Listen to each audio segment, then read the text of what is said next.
কুড়িগ্রামের বৃষ্টির অভাবে পাট পচানোর পর্যাপ্ত পানি ও উপযুক্ত জায়গা মিলছে না, ফলে অনেক কৃষক বাধ্য হয়ে খেতে ফেলে রাখছেন পাট। এতে নষ্ট হচ্ছে মূল্যবান ফসল, বিপাকে পড়ছেন চাষিরা।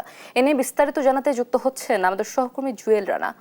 জুয়েল, ক্ষতির পরিমাণ কেমন দেখছেন? স্থানীয় প্রশাসনের পক্ষ থেকে কোনো সহায়তা বা উদ্যোগ রয়েছে কিনা, কি কি তথ্য রয়েছে আপনার কাছে আমাদের জানাবেন। ঐতিহ্যি আপনাকে জানিয়ে রাখি, কুড়িগ্রামে যে কাঙ্ক্ষিত বৃষ্টি সেটি কিন্তু না হওয়ার কারণে কিন্তু খাল বিল শুকিয়ে গেছে এবং যার ফলে কিন্তু এখানকার যারা পাট চাষি রয়েছে তারা কিন্তু পাট কর্তন করার পর যে তারা হচ্ছে পাট পচাবেন সেটি কিন্তু পারছেন না, যার ফলে কৃষকরা কিন্তু বিপাকে পড়েছেন। এছাড়াও আপনাকে জানিয়ে রাখি, আমরা দেখেছি অনেক কৃষক যারা পাট চাষি রয়েছে তারা কিন্তু পাট কেটে এবং দূর দূরান্ত আসলে গাড়িতে করে নিয়ে গিয়ে আসলে সেখানে জাগ দিচ্ছেন এবং তাতে কিন্তু তাদের যে খরচ সেটি কিন্তু অনেকটা বেড়ে যাচ্ছে। এছাড়াও কিন্তু আমরা দেখেছি যে অনেক কৃষক কিন্তু তাদের যে পাট সেটি কিন্তু কাটার পরেই কিন্তু জমিতে রেখে দিয়েছেন। তারা ভাবছেন হয়তো বৃষ্টি হবার কারণে হলেই হয়তো তারা পাট জাগাবেন। এছাড়াও আপনাকে আরেকটি তথ্য জানিয়ে রাখি, কুড়িগ্রামের জুলাই মাসে আবহাওয়া অফিস বলছেন যে স্বাভাবিক বৃষ্টি 400 মিলিমিটারের উপরে হওয়ার কথা ছিল, কিন্তু এখন পর্যন্ত 200 মিলিমিটার বৃষ্টি হয়েছে।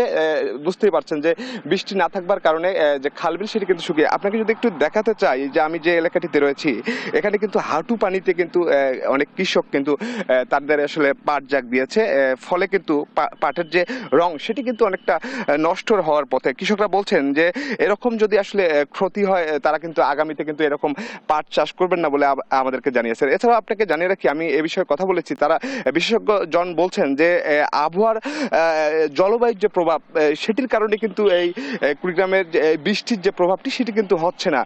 তারা বলছেন যে জলবায়ুর যে প্রভাব সেটি কিন্তু যদি কমানো যায় সেক্ষেত্রে কিন্তু আগামীতে যে বৃষ্টির প্রবণতা সেটি কিন্তু হয়তো বেড়ে যেতে পারে। এছাড়াও আপনাকে জানিয়ে রাখি, আমি এ বিষয়ে কৃষি বিভাগের সঙ্গে কথা বলেছি। তারা বলছেন যে জেলায় কিন্তু 16,000-এর উপর হেক্টর জমিতে পাট চাষ হয়েছে। তারা বলছেন যে গত বছর যেটি ছিল 17,000-এর উপর, অর্থাৎ প্রায় 1,000 হেক্টর কম হয়েছে। এছাড়াও কৃষি বিভাগ বলছেন যে যদি আসলে কাঙ্ক্ষিত যে বৃষ্টি সেটির দেখা না পাওয়া যায় তারা কিন্তু কৃষকদের যে সুপরামর্শ সেটি কিন্তু দিচ্ছেন।